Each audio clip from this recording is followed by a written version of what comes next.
Hi guys, today we're going to work on lesson 202, GCF, greatest common factor, and factoring. Our learning targets for today is that we are going to be able to use the distributive property, so the distribution property, to distribute and factor expressions. And we'll be factoring those expressions through the use of GCFs, greatest common factors. Let's go ahead and start off with a quick review of the distributive property. So we have three expressions here, and even though the directions don't have it typed out, we need to simplify them.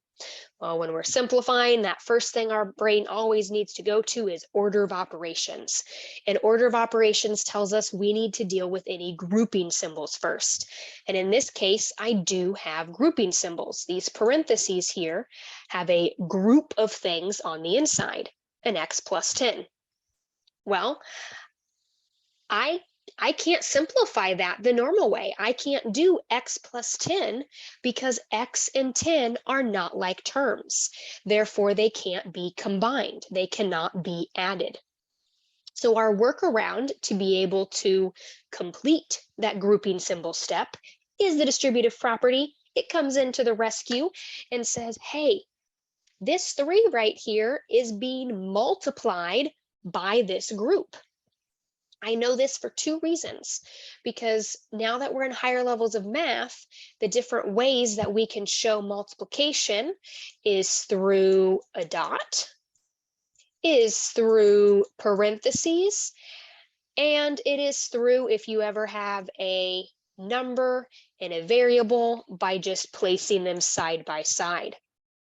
And here we have a number that's sitting right outside the parentheses, meaning, looky here, winner, winner, chicken dinner.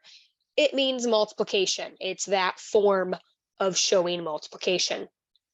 So we can distribute, we can multiply that 3, which is on the outside, by everything within our grouping symbol. So we're going to take 3 times x, which is just 3x, and 3 times plus 10, otherwise known as a positive 10, to give us a plus 30. Is there any other simplifying we can do? Well, order of operations says exponents, none of that. The only multiplication I have right here is between a variable, and because I don't know what x is, I can't do that multiplication. And then last but not least is addition, and I can't do the addition because 3x and 30 are not like terms. Therefore, they can't be combined. They cannot be added or subtracted. So that is as simple as we can get. We were able to simplify that using the distributive property. All right, lengthy example to make sure we're on the same page. Let's quickly work through the next 2 here. So for B, I notice I'm in the same scenario. I need to use the distributive property because what's inside my parentheses here are not like terms. So we're going to distribute this -7. Just be careful with your positive and negative signs. So -7 times 2y is a -14y. And then we bring down our minus sign. -7 times 5 is a -35. And in this case, even though that's correct, that's not really the best way to write it because we don't want to leave our answers with minus a negative. That's not proper form. But remember, minus a negative becomes a positive. They cancel each other out. Or if you want to think of it as in terms of keep, change, change, you keep the first number the same, change, subtraction. Oops, I forgot my y. Change subtraction to addition and change that second number to the opposite sign. So we have a final simplified answer of -14y plus 35. All right, last but not least, example C here, we have negative outside the parentheses being multiplied by -6z plus 8. Two different ways we can look at that negative. You can just look at it as a negative and say you're distributing that negative to both terms. Or you can recognize that it really is a -1, because there's lots of times that when we have a value of 1, it's invisible, it's not written, because mathematicians, believe it or not, are kind of lazy. And if they have an excuse to do something in shorthand, if they have an excuse not to write something, they're not going to do it. So whenever they don't have to write a 1, they're not going to write it. And this is one of those cases. That negative that's butted up against there is really a -1. But if that confuses you, you can just distribute the negative. It's two different ways of looking at the same thing. So negative times a -6z, a negative times a negative is a +6z. Bring down that plus sign. Negative times 8 would be -8. That is one acceptable way to write your answer, or you can write it as 6z minus 8. Those are both the same thing.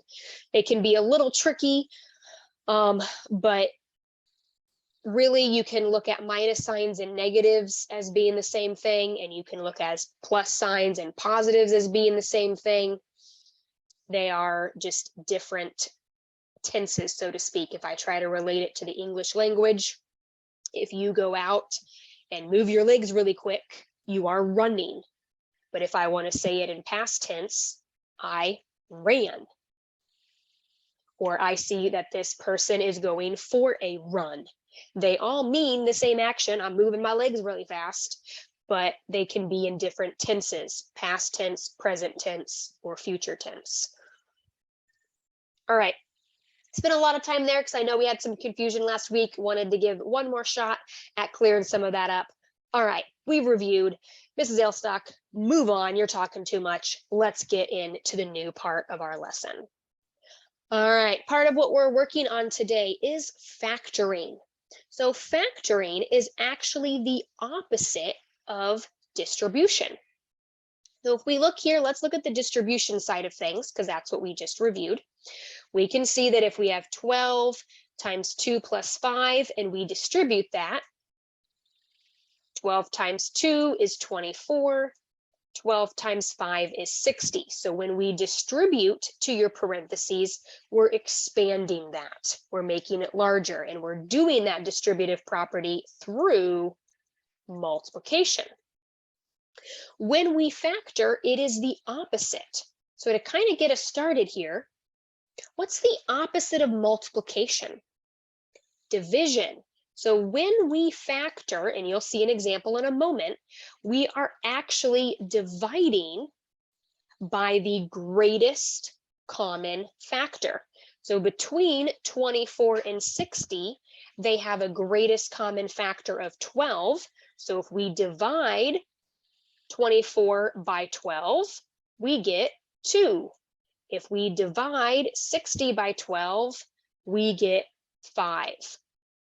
So distributive property uses multiplication. The opposite of that is factoring, which uses division.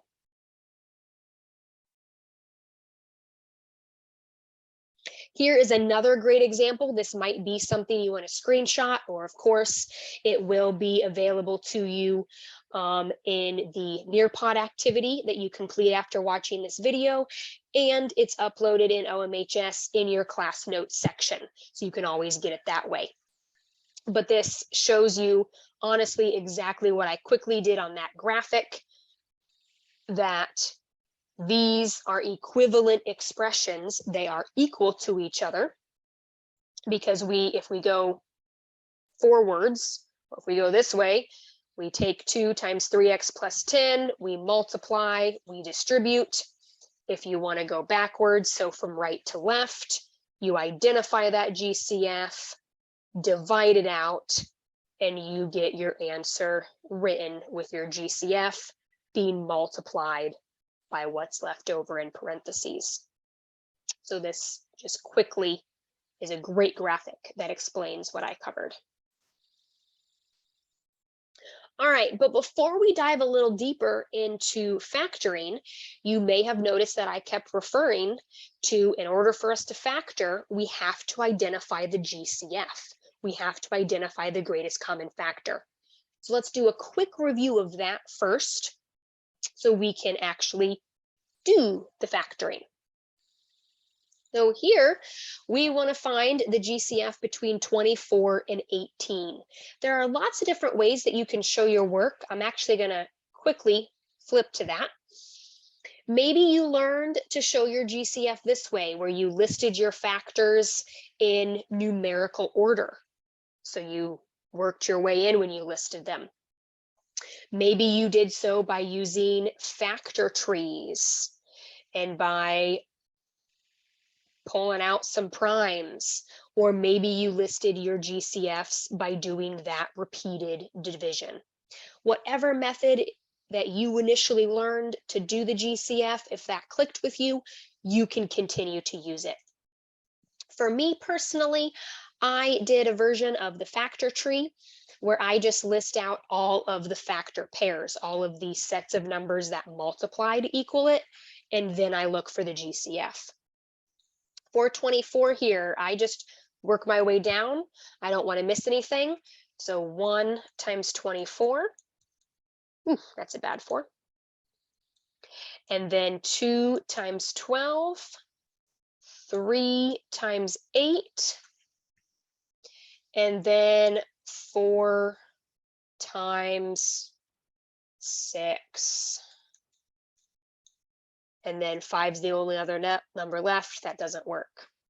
For 18, we have 1, yikes, 1 and 18, 2 and 9, and 3 and 6. 4 doesn't work, and 5 doesn't work. So now that I've listed them out, I personally don't put them in order, but if you have a hard time seeing these and you're afraid you're not going to pick the greatest of the common factors, then list them out. Let's see, they both don't have a 24, they both don't have a 12, they both don't have an 8. Ooh, they both have a 6. So that would be our GCF, would be 6. All right, let's do it with one more set of numbers for a little bit more of a refresher. For 9, we have 1 and 9. 2 doesn't work because it's not an even number. But we have 3 and 3, and that's it. All right, 20, 1 and 20, 2 and 10, 3 doesn't work, but 4 does, 4 and 5. So this really is where having those multiplication facts to be quickly retrievable helps you. That's something that if you realize, you know, it takes me a minute to remember my multiplication facts, then we just need to practice. There are, like, you can go on to those, with your parents' permissions, the free websites of Kahoot, of quizzes, and you can like type in multiplication facts and just play some pre-made ones. Again, with parents' permission, you can go on and see if there's apps that you can download that like put in multiplication facts or multiplication flashcards, and there are tons of free apps that you can use to practice. So that is, or you could make your own flashcards, get little note cards or get pieces of paper, have, you know, someone quiz you, just write down, say, okay, I'm going to write down all of my multiplication facts for 3s this week. Focus on learning those. Then next week, I'm going to work on my 4s. The following, I'm going to work on my 5s. So just some things that you can spend just 5 or 10 minutes a day on, and it will really help your fluency. It'll really help you get them quickly, which will make math easier for you because you won't have to focus on trying to remember your multiplication facts. You can focus on the new stuff you're learning. All right, sorry, soapbox again. Let's go back. Let's find our GCF. All right, they have a 1 in common. Cool. Anything else? They don't have a 3 in common, not a 2, not a 4. All right, so this time our GCF is a 1. And that will happen. That will happen where sometimes your greatest common factor is just a 1. All right, now let's put that together and factor this out, okay? We want to write this in factored form. The first thing that we need to do to write it in factored form is identify our GCF. Identify what factor they have in common. So if you're able to see it right away, sweet, good for you. If not, list out your GCFs. So for 14, or your factor pairs, so you can find the GCFs, my bad. 1 and 14, 2 and 7, 3 doesn't work, 4 doesn't work, 5 doesn't work, 6 doesn't work, brings us back to 7. All right, 35, 1 and 35, 2 is not divisible by 35, 3 is not divisible, 4 is not divisible, ooh, but 5 is, 5 and 7. What would be our GCF then? Our GCF is 7. Once you have identified your GCF, you are going to factor that out. And remember, because factoring is the opposite of distribution, we are going to divide, because distribution is when you multiply to expand it. Factoring is when we do the opposite, we divide. So we're going to divide all of this by our GCF of 7. But because we can't just divide it willy-nilly, we have to write it out, and that's what factored form is because we're dividing it by 7. We plop it out here, and then once we do that division, that goes inside of our grouping symbol. So 14x divided by 7 is 2x. Bring down our plus sign. 35 divided by 7 is 5. We have now factored this and written our answer in factored form. Let's try another one here. We want to once again write this in factored form. 15x minus 70. Let's identify our factors here. So 15 is 1 and 15. It's not divisible by 2 because it's an odd number, but it is by 3 and 5. And then for 70, 1 and 70, 2 and 35. Let's see. 3 doesn't work. 4 doesn't work. 5 does. 5 and 14. 6 doesn't work, but 7 does. 7 and 10. What would be our GCF? They both have a 5 in common. So now that we've identified our GCF, that's what we're going to factor by. That's what we're going to divide by. So we're going to divide these by our GCF of 5.